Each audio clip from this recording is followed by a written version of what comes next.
Welcome into Duval Daily, presented by GenJag.com. I'm Jordan DeLugo. Thanks so much for tuning in here on Friday, March 14th. Got what I think should be a pretty fun show for y'all today. What I would have done in free agency. And if you've been paying attention for the last several weeks and months, you probably know a lot of what I would have tried to accomplish for the Jaguars in free agency if I was running the team. And things would look a lot different if I was running the team. This is kind of just to set the record straight on this stuff, to be able to look back at it in a year, 2 years, 3 years, and see, was I on the money about a couple things? Was I way off? Were the Jaguars, absolutely firing on all cylinders throughout this free agency process? I would have spent a good bit more money without leveraging the future. You look at these 3-year contracts, which that's the average free agent contract, right? It's 3 years. I would have spent a little bit more on these free agents that are signed under 3 years, or about 3 years, which the 3-year contracts are going to give you a 2-year out. A 2-year out would get you out from under that contract following the 2026 season. So how would I have spent this money? Like, what would I have done? Again, to me, the Jaguars have a lot of cap flexibility over the next 2 seasons and even beyond that. Part of the reason for that is they drafted so poorly at so many spots for so many years that they just don't have a lot of guys to be paying right now.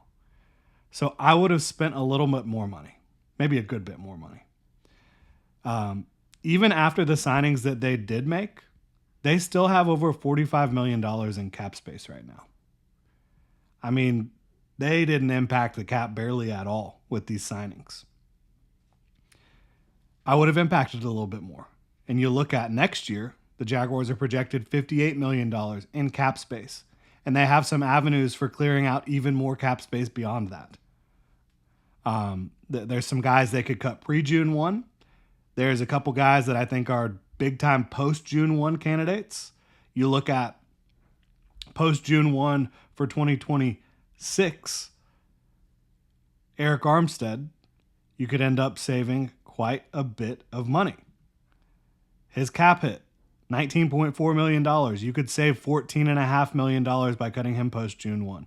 Gabe Davis, cutting him post-June 1, $13 million in cap savings. And those aren't the only moves they can make. You look at Darnell Savage, they can cut him pre-June 1 and save $6.5 million. They can move on from Ezra Cleveland and save $5.75 million. There's a lot. They can move on from Devon Hamilton and save $3.4 million.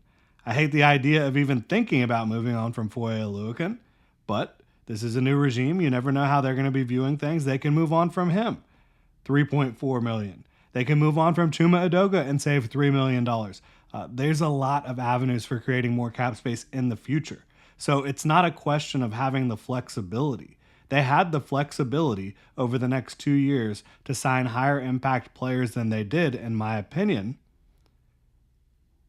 without negatively impacting their future, without leveraging their future. And you look at the players they might need to sign from their current roster over the next couple years. Trayvon Walker, yeah, I would sign him. His deal won't hit the cap until 2027, which would have zero overlap with these free agents you're signing, right? And again, the cap keeps rising every year. So Trayvon Walker, if you extended him right now, first you pick up the 5th-year option, right? So you play out the 4th year in 2025, the 5th year in 2026, and then in 2027, you can have that contract starting to hit, right? Anton Harrison, I mean, he's a couple years away, and I still think, as much as I love Anton Harrison, he's got some things to prove in year 3, no question about it.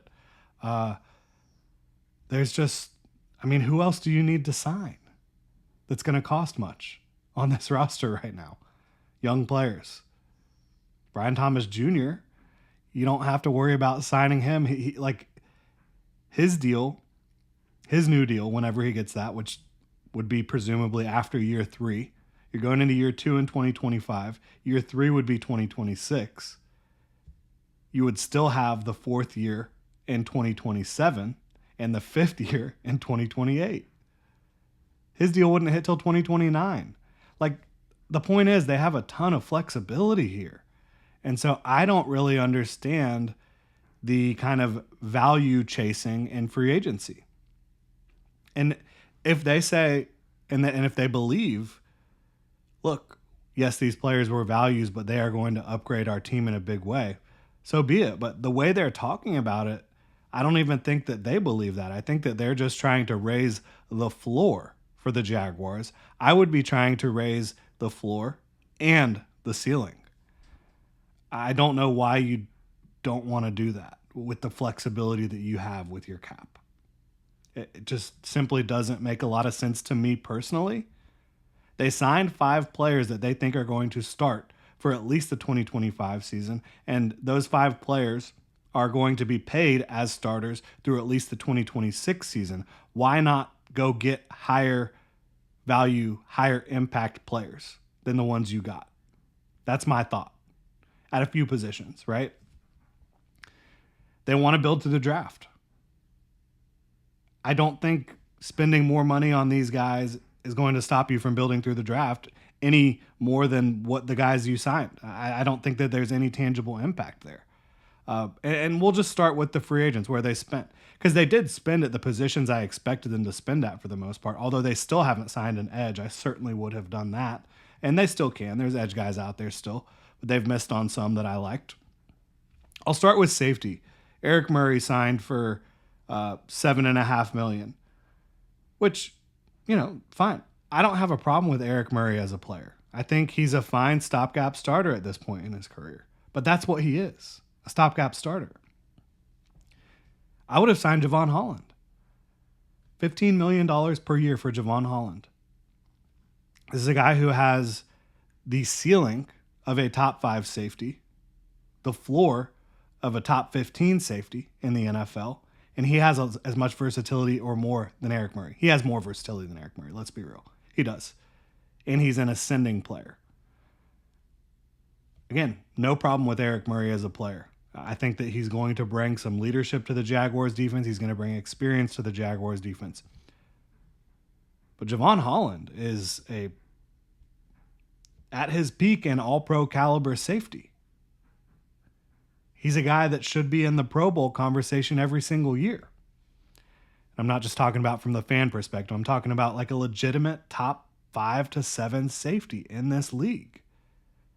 And you could have gotten a player that good at their position for $15 million per year. That's a steal. That's an absolute steal.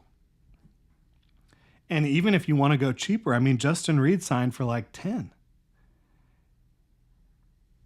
And yeah, like that's a lot more money, but it's funny money. Like Shad Khan doesn't care. If the Jaguars leadership unit would have gone to Shad Khan and said, look, we want to spend on Javon Holland, he would have said, all right, show me how many numbers to write. Show me where to sign. Let's do it. At center, y'all already know what I would do. I would have signed Drew Dahlman in a heartbeat.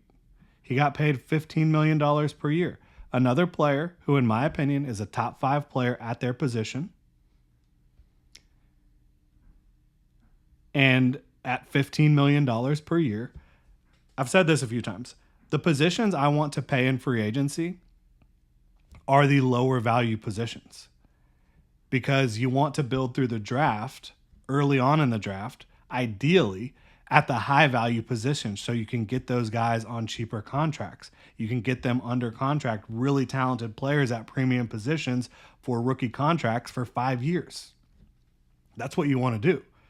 That's the ideal way to build a football team. So being able to get a Drew Dahlman, a top 5 center in the league at $15 million per year, easily I would have done that.